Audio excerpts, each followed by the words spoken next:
민수기 17장 1절부터 13절 말씀입니다. 하나님의 초자연적인 능력으로 아론의 지팡이에서 어떤 일이 일어났습니까? 싹이 났고 그리고 열매가 맺히죠. 어떤 열매? 살구 열매가 맺혔습니다. 그 내용인데요. 자, 민수기 17장 1절부터 13절의 주제는 하나님의 주권적 선택을 인정하십시오. 하나님의 주권적 선택을 인정하라. 자, 오늘의 말씀 요약입니다. 하나님 말씀대로 각 가문의 수령 이름을 각 지팡이에 써서 증거계 앞에 둡니다. 하나님이 택하신 자의 지팡이에 싹이 날 것이라는 말씀대로 이튿날 아론의 지팡이에만 우미 돋고 살구 열매가 열립니다. 하나님은 아론의 지팡이를 증거계 앞에 두어 반역한 자에 대한 표징이 되게 하십니다. 아멘. 17장 1절입니다. 여호와께서 모세에게 말씀하여 이르시되 너는 이스라엘 자손에게 말하여 그들 중에서 각 조상의 가문을 따라 지팡이 하나씩을 취하되 곧 그들의 조상의 가문대로 그 모든 지휘관에게서 지팡이 12를 취하고 그 사람들의 이름을 각각 그 지팡이에 쓰되 레위의 지팡이에는 아론의 이름을 쓰라. 이는 그들의 조상의 가문의 각 수령이 지팡이 하나씩 있어야 할 것임이니라. 그 지팡이를 회막 안에서 내가 너희와 만나는 곳인 증거궤 앞에 두라. 내가 택한 자의 지팡이에는 싹이 나리니 이것으로 이스라엘 자손이 너희에게 대하여 원망하는 말을 내 앞에서 그치게 하리라. 모세가 이스라엘 자손에게 말하매 그들의 지휘관들이 각 지파대로 지팡이 하나씩을 그에게 주었으니 그 지팡이가 모두 12이라. 그 중에 아론의 지팡이가 있었더라. 모세가 그 지팡이들을 증거의 장막 안 여호와 앞에 두었더라. 이튿날 모세가 증거의 장막에 들어가 본즉 레위 집을 위하여 낸 아론의 지팡이에 우미 돋고 순이 나고 꽃이 피어서 살구 열매가 열렸더라. 모세가 그 지팡이 전부를 여호와 앞에서 이스라엘 모든 자손에게로 가져오매 그들이 보고 각각 자기 지팡이를 집어들었더라. 여호와께서 또 모세에게 이르시되 아론의 지팡이는 증거궤 앞으로 도로 가져다가 거기 간직하여 반역한 자에 대한 표징이 되게 하여 그들로 내게 대한 원망을 그치고 죽지 않게 할지니라. 모세가 곧 그같이 하되 여호와께서 자기에게 명령하신 대로 하였더라. 이스라엘 자손이 모세에게 말하여 이르되 보소서 우리는 죽게 되었나이다. 망하게 되었나이다. 다 망하게 되었나이다. 가까이 나아가는 자, 곧 여호와의 성막에 가까이 나아가는 자마다 다 죽사오니 우리가 다 망하여야 하리이까. 아멘. 자, 오늘 말씀은 1절부터 7절 또 8절부터 13절 이렇게 두 부분으로 구분할 수 있는데 1절부터 7절의 소주제는 12개 지팡이, 8절부터 13절은 아론의 쌍난 지팡이. 자, 이제 약속의 땅 진입을 앞두고 신앙 공동체의 질서를 하는 것은 매우 중요하지요. 하나님께서 세우신 제사장이 누구인지 확실하게 공표하려 하십니다. 그래서 각 지파 지휘관의 이름을 기록한 지팡이 몇 개를? 12개를 모아서 회막 안 증거궤 앞에 두라고 명하시죠. 자, 1절부터 4절입니다. 여호와께서 모세에게 말씀하여 이르시되 너는 이스라엘 자손에게 말하여 그들 중에서 각 조상의 가문을 따라 지팡이 하나씩을 취하되 곧 그들의 조상의 가문대로 그 모든 지휘관에게서 지팡이 12를 취하고 그 사람들의 이름을 각각 그 지팡이에 쓰되 레위의 지팡이에는 아론의 이름을 쓰라. 이는 그들의 조상의 가문의 각 수령이 지팡이 하나씩 있어야 할 것임이니라. 그 지팡이를 회막 안에서 내가 너희와 만나는 곳인 증거계 앞에 두라 이렇게 명하시고요. 레위 지팡이에는 아론의 이름을 쓰지요. 백성을 만나 주시는 증거계 앞에서 하나님은 그분이 택하신 자의 지팡이를 어떻게 하실 것이다? 구별하실 것이다. 생명 없는 마른 지팡이에 싹이 나는 그야말로 초자연적인 이적을 보여주실 것이다. 이로써 하나님은 제사장직에 대한 백성의 도전, 백성의 원망을 어떻게 하실 것이다? 멈추게 하실 것이다. 5절 내가 택한 자의 지팡이에는 싹이 나리니 이것으로 이스라엘 자손이 너희에게 대하여 무엇을 원망하는 말을 내 앞에서 그치게 하리라. 하나님은 그분의 선택은 하나님의 선택은 완전합니다. 우리가 볼 때는 참 여러 가지 생각할 수 있지만 그분의 선택은 완전하고 그분의 부르심에는 무엇이 없다? 후회가 없다. 하나님의 은사와 부르심에는 후회하심이 없느니라. 아멘. 로마서 11장 29절이죠. 자, 다 같이 하나님이 세우신 권위를 인정하고 질서를 존중하는 것이 지혜입니다. 아멘. 자, 우리는 하나님이 선택하신 사람을 어떻게 분별하나요? 하나님께서 선택하신 사람을 어떻게 분별하나요? 그가 사역자든 사역자가 아니든 하나님께서 선택하신 사람을 우리는 어떻게 분별하고 그를 어떻게 대하고 그에 대해서 어떤 행동을 취하고 있는지 깊이 묵상하면 좋겠습니다. 자, 아론의 쌍나 지팡이들을 증거계 앞에 둔 지 며칠 만에? 하루 만에 놀라운 일이 생깁니다.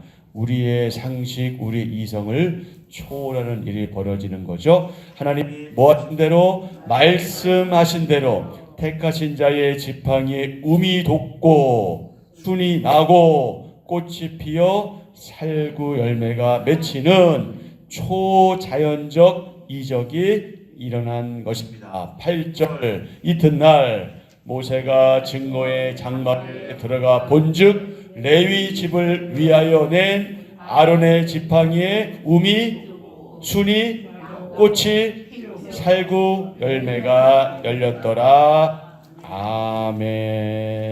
아멘. 참 신기한 일이 벌어진 건데, 자, 어떻게 그럼 마른 지팡이에서 um이 돋고 꽃이 필 수 있을까요? 여러분, 이게 가능한 일입니까? 상식적으로 자연적으로 가능하지 않은 일이잖아요. 하지만 하나님께는 능치 못할 일이 없었습니다. 하나님은 레위 지파 가운데 특별히 아론의 후손들을 제사장으로 선택하셨습니다. 바로 그 사실을 입증하시기 위해서, 증거하시기 위해서 바싹 마른 지팡이에서 이제 우리가 도무지 이해할 수 없는 이런 방법으로 식물이 성장하는 식물 생장의 전 과정이 나타나도록 초자연적인 기적을 베풀어 주었습니다. 모세가 모든 지팡이를 백성에게 보이니 하나님이 아론을 제사장으로 택하셨다 하는 것에 아무도 뭐 할 수 없다. 황변할 수 없다. 아무도 거기에 대해서 토를 달 수가 없다. 거기에 대해서 말할 수 없다. 9절 모세가 그 지팡이 전부를 여호와 앞에서 이스라엘 모든 자손에게로 가져오매 그들이 보고 각각 자기 지팡이를 집어 들었더라. 근데 각각 자기 지팡이 보니까 자기 지팡이는 있어요? 없잖아. 오직 아론의 지팡이만 그것이 있으니까 무슨 얘기를 더 하겠어요? 아무 말도 못하는 거죠. 이제 침묵하게 되는 겁니다. 하나님은 아론의 지팡이를 다시 증거계 앞에 두어서 대대로 표징으로 삼게 하시는데 특별히 누구에게?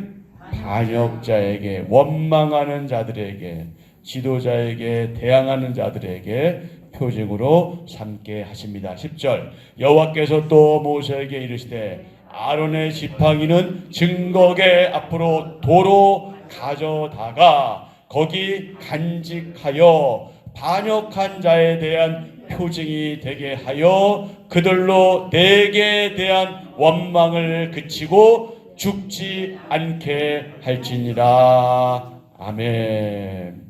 참 하나님의 사랑을 또 우린 여기서 다시 한번 확인하게 되지요. 증거궤 안에 간직된 아론의 쌍난 지팡이는 그 이후 어떻게 되었을까요? 어떻게 되었겠습니까? 하나님의 명령에 따라 증거궤가 법궤잖아요. 예, 이 법궤 안에는 이 세 가지가 들어 있어요. 십계명의 두 돌판, 그 다음에 만나 담은 항아리, 또 하나가 뭡니까? 아론의 쌍난 지팡이.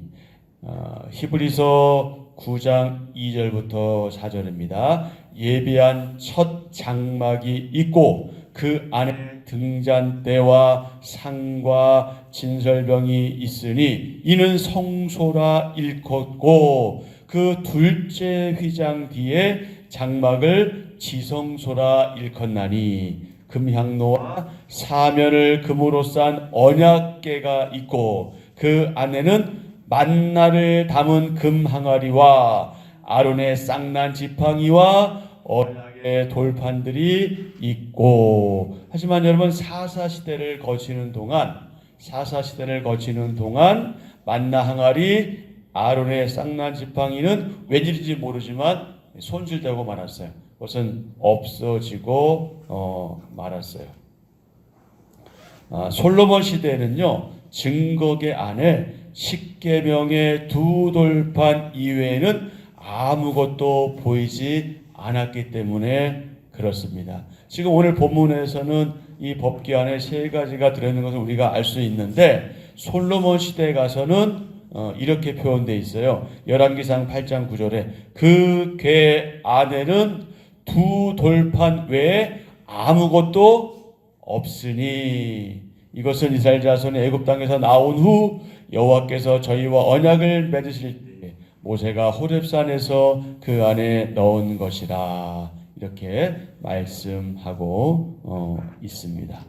반역의 결과는 무엇입니까? 징계입니다. 지도자에 대한 원망과 반역은 누구를 향한 것이다? 하나님을 향한 것이다. 자, 오늘 말씀 가운데도 원망에 대한 말씀이 두 번 나오잖아요. 5절 내가 택한 자의 지팡이는 싹이 나리니 이것으로 이스라엘 자손이 너희에게 대하여 원망하는 말을 내 앞에서 그치게 하리라 이렇게 말씀하셨는데 어디에서? 10절에서는 누구에 대한? 하나님에 대한 원망이라고 말씀하잖아요. 그러니까 지도자에 대한 원망은 곧 하나님에 대한 원망으로 여기실 만큼 하나님께서는 당신의 종들에 대해서 매우 깊은 의미를 부여하시고 또 그만큼 책임감을 허락하시는 것이죠. 지도자에 대한 원망과 반역은 하나님을 향한 것이다. 자, 11절 모세가 곧 그같이 하되 여호와께서 자기에게 명령하신 대로 하였더라. 자, 이제 이스라엘 자손이 모세에게 이렇게 말하죠. 보소서 우리는 죽게 되었나이다. 망하게 되었나이다. 다 망하게 되었나이다. 가까이 나아가는 자 곧 여호와의 성막에 가까이 나아가는 자마다 다 죽사오니 우리가 다 망하여야 하리까. 근데 이게 회개하는 것도 아니고 반성하는 것도 아니고 그냥 이것도 또 다른 또 하나의 원망이라고 볼 수 있죠.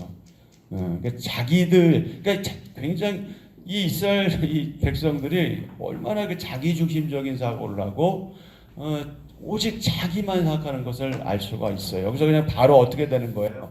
이런 일이 벌어지면 그냥 모세와 아론 했던 것처럼 바로 그냥 엎드려야 되는 거거든. 그냥 엎드려서 그래야 되는데 여기서 또 그냥 뭐 우리 이렇게 되고 저렇게 됐는데 어떻게 해야 돼? 우리 어떻게 해야 되는 거야? 너 어떻게 할 거야? 뭐 이제 이런 걸로 볼 수도 있는 거죠.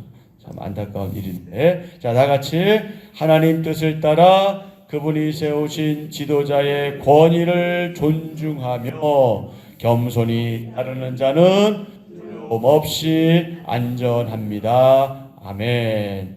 하나님이 세우신 사람이기에 내가 마땅히 존중할 이는 누구인가요? 하나님이 세우신 사람이기에 우리가 마땅히 존중할 이는 누구인가요? 이걸 좀 더 확대해서 우리가 생각하면 단순히 지금 이 시대의 목회자에만 해당하는 것이 아니라 서로가 다 해당되는 겁니다. 우리 하나님의 제사장들이니까 다 해당돼요. 그러니까 서로 귀하게 여기는 것이 곧 누구를 귀하게 여기는 것이다? 하나님을 귀하게 여기는 것이다. 우리 교회 구조 안에서 어느 특정한 사람만이 그 사람만이 뭐 말하자면 뭐 어떤 위치에 있고 대접받고 이런 건 아니다. 우리가 서로에게 그렇게 섬겨가며 가야 한다. 근데 특별히 이 시대의 아론과 모세처럼 지금 지도자, 뭐 목사든 장로든 뭐 이런 분들 굉장히 중요하죠. 근데 제가 말씀드렸잖아요. 목사 자체, 뭐 장로 자체, 지도자 자체가 대단한 것이 아니라 그에게 하나님께서 권위를 부여하셨기 때문에 의미가 있는 것이죠. 그러니까 목회자들도 조심해야 되죠. 삼가 조심해야 되죠. 지체들을 그렇게 함부로 대하거나 그래서는 안 되는 것이죠. 왜? 그들을 섬기라고 보내셨기 때문에. 그리고 하나님께서 보내셨다면 그 지도자를 여러분들은 어떻게 하셔야 되는 거예요? 존중해 주셔야죠. 그 권위를 인정해 주셔야죠. 집까짓 게 뭔데? 만약에 이렇게 나오면 제가 여기에 서 있을 이유가 없는 거죠. 이 지역교회에서 목회자들이 서 있을 이유가 없는 거예요. 그러니까 조금 부족하고 조금 못나고 조금 생각보다 믿지 못하더라도 하나님께서 보내셨으니 감사로 받고 오히려 그럴수록 약점이 드러날수록 어떻게 되는 겁니까? 그를 위해서 엎드려 기도하는 거죠. 어차피 여러분 이 교회는 목회자에게는 제한이 있어요. 특히 우리 교회 같은 경우는 뭐 제가 이제 앞으로 9년 동안 여러분을 섬겨야 되는데 9년 뒤면 더 이상 저랑 있고 싶어도 있을 수 없어요. 그러니까 그 기간 동안 여러분이 저를 위해서 눈물의 기도로 도우시고 이제 그 다음에 올 이제 또 귀한 그 목회자를 위해서 여러분도 준비하셔야 되겠죠. 저는 제가 할 일은 그 다음 목회자가 와서 여러분을 섬기기 전까지 최대한 제가 할 수 있는 최선을 다해서 섬기다가 그렇게 저는 가는 거고요. 그 다음 사람이 와서 또 여러분을 또 섬기고 하나님 나라를 인도하는 거룩한 일을 감당하는 거죠. 그러니 서로 귀하게 여기고 사랑으로 여기면서 그렇게 함께 협력해서 선을 이루어 가야 하는 거죠. 자, 아론의 지팡이에 싹이 트게 하셨습니다. 누가? 하나님께서. 이스라엘은 어리석고 악한 반역 사건으로 인해서 말하자면 큰 홍역을 치러야 했죠. 땅이 갈라져 악한 자들을 삼켰고 불이 반역자들을 불태웠습니다. 연병이 이스라엘 진영을 휩쓸었습니다. 만약 모세와 아론의 이 헌신적인 이 중보가 없었다면 그들은 땅에서 끊어질지도 모를 일이었습니다. 이들은 또다시 같은 일을 반복할 수 있는 어리석고 악한 그런 민족이었습니다. 때문에 하나님께서는 이제 좀 마무리를 짓고 싶으셨던 것 같아요. 이제 좀 매듭을 짓고 싶으셨던 것 같아요. 그래서 하나님 앞에서는 여러분 우리가 생각할 게 뭐냐면 모두가 다 평등해요. 저나 여러분이나 다 평등합니다. 하나님 앞에서. 그런데 다만 뭐가 다르냐? 역할. 직임이 다르다. 은사와 기능이 다르다. 그 분명히 기억하셔야 하고요. 하나님의 백성은 하나님이 주신 질서에 뭐하고? 순종하고 다른 사람의 역할과 위치를 존중해야 한다.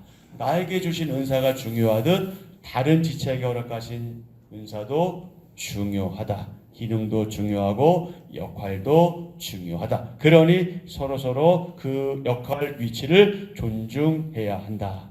근데 이스라엘 백성은 그러지 못했잖아요. 그래서 어떤 일이 벌어진 거예요? 뼈 아픈 대가를 지불해야 했던 거죠. 하나님은 사랑하는 그분의 백성이 또다시 그런 아픔을 겪는 것을 원치 않으셨죠.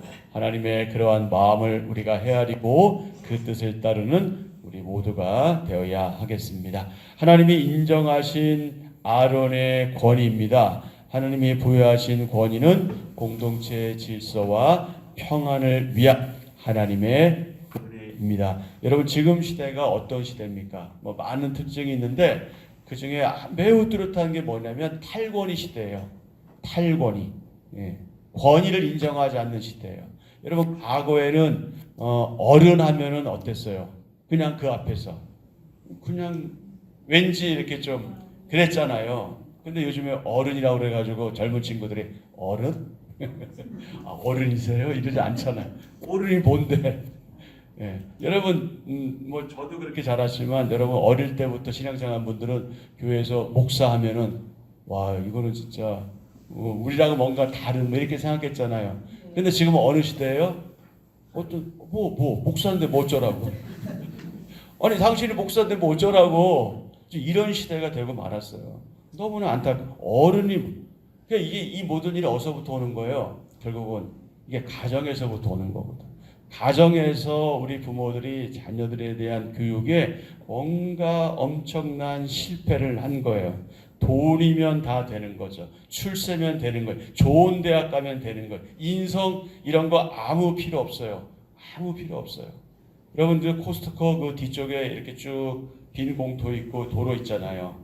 제가 가끔 점심 식사하고 이렇게 걸어오면 정말 더러워도 그렇게 더러울 수가 없어. 왜 도대체 걷다가 이렇게 쓰레기를 버리는 거야? 왜 그래? 근데 지금 깨끗하게 치워졌거든요. 그래서 마음이 너무 깨끗한데 제가 무슨 얘기를 지금 하고 싶은 거냐면 도대체 왜 걷다 버리는 거냐면 그건 대부분이 차 안에서 버릴 것 같아요. 가면서. 왜 그 짓을 해요? 아니 차 안에 고이 간직했다가 쓰레기통에 버리면 되는 거잖아요. 그건 단순한 거예요. 그게 어려운 일입니까? 근데 왜 그 일을 안 하는 거예요? 생각이 없는 거죠. 왜 생각이 없어요? 나만 편하면 되는 거예요. 왜 그런 일이 벌어집니까? 다 우리 의식 속에는 다 돈, 잘 살면 돼. 그 모든 것에 지금 집중되어 있어요. 그러니까 다른 사람을 생각하지 않아요. 공동체를 생각하지 않아요. 그냥 나만 편하면 되는 거예요. 지금 세상이 이런 세상이잖아요. 그러니까 그런 세상 속에서 하나님은 우리를 통해서 그렇게 살지 말라고 말씀하시잖아요. 똑바로 살라고 말씀하시고 남을 위해 살려고 말씀하시고 헌신하고 희생하라고 말씀하시잖아요. 근데 우리가 그런 사람이잖아요. 근데 우리마저 그러면 어떻게 되겠습니까? 우리 지난 주일에 목사님께서 이제 자연 환경에 대해 말씀하셨잖아요. 그러니까 우리만 잘해도 정말 이 지구가 존속할 수 있을 것 같아요. 그리고 우리가 잘하면 되겠죠. 네. 뭐 그런 일들이 지금 자연스럽게 벌어지고 있는데 권위를 무시하는 것을 당연하게 여기고요. 근데 여러분 우리가 이 생각하셔야 돼요. 권위가 무너지면 공동체 질서는 사라집니다.